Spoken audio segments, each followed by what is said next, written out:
Gu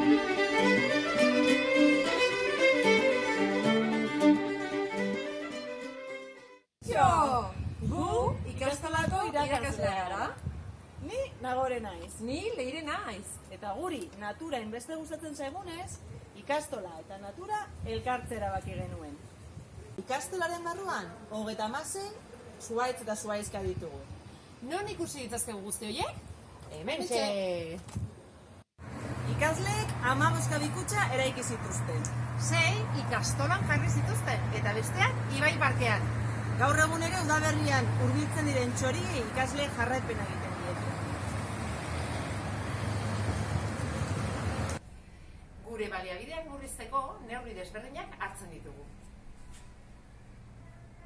Bere momentuan, ikasleekin logo eta lelo txapelketa bati esker, taldeari izena jarri genion. KIT! Kemena, indarra, natura! Ikastolaren izenean ere, hondakinak murrizten jarraitzen dugu.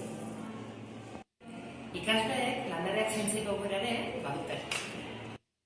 Eta hau guztia aurrera eramateko, jarraipena egiteko eta egon daitezkeen hutsuneak betetzeko, Ikastolako langileak, ikasleak eta gurasoak lanean ari gara.